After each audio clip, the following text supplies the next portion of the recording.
want to start with a few cat and cow stretches with one leg up.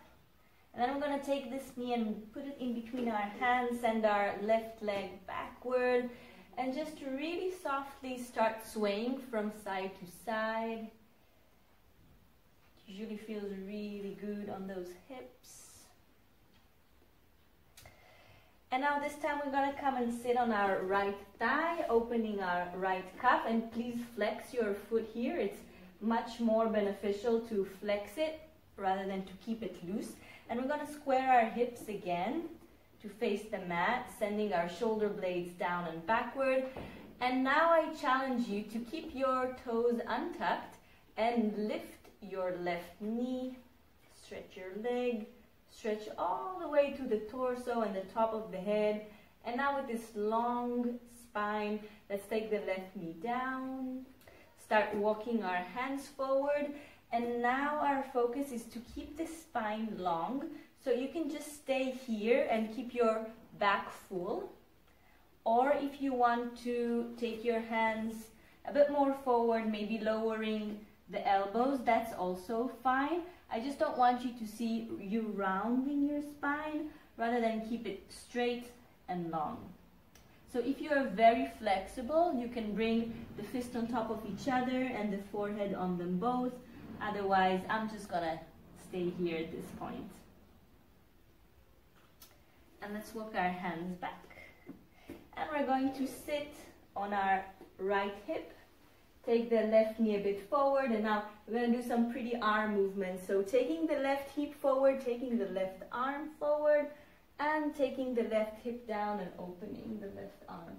Let's do it 2 more times. And forward, and back. And forward, and let's take a big circle with the hand, bringing both of the hands forward. And let's come again to the cat. So this is our basic position, and we're going to do the same thing on the left side. So stretching the left leg up and backward, arching the spine, and rounding it as the knee is coming to the front. 2 more times. Inhale as you stretch. Exhale as you come forward, and let's bring the knee to the front, and send the right leg backward. And again, we're just going to sway, leaning from side to side. This little stretch routine is really beneficial, especially if you've been working out your booty and you want to stretch it a bit. And now let's stay on the left thigh, open our left calf, flex our left foot, and come again, square our hips. And again, keeping the right toes untucked, taking the shoulders away from the ears, and we're going to lift our right knee. Extending all the way to the top of the head. And taking the right knee down and bringing our hands forward.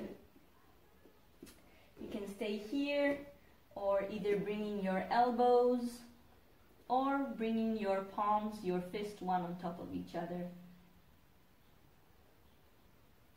We're just going to breathe here.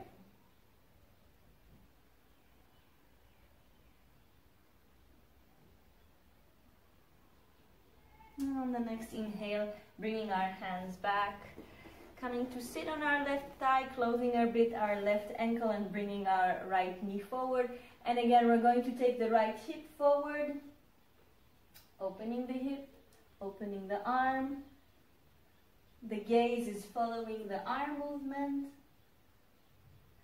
And one last time, we're going to make a big circle and come back to the front. Come back to the cat, chakra back. And we're just going to do cat and cow stretch, shoulders away from the ears, knees under the hips, palms just under the shoulders. So keeping your abdomen tucked. And on the exhale, rounding the spine. Inhale, let's roll in the toes, keeping the abdomen, the belly sucked in, don't let it be loose here. And on the exhale, rounding the spine, just 2 more times. Inhale, and exhale. Inhale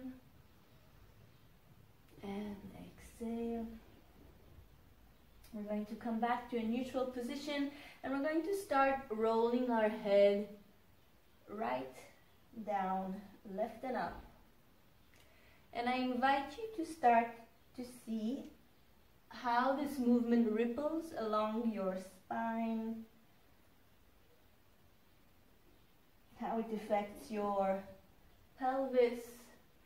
And now just extend the movement a bit. So as the head is coming up, we are arching the back, and as the head is rolling down, we are rounding the spine. So let's just do it 2 more times.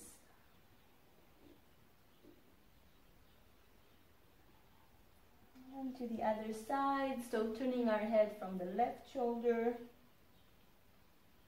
Just the head in the beginning.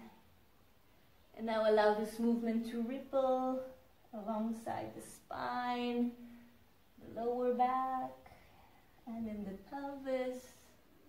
So chin to the chest, rounding the spine, and head a bit up, arching the back. Just 2 more times.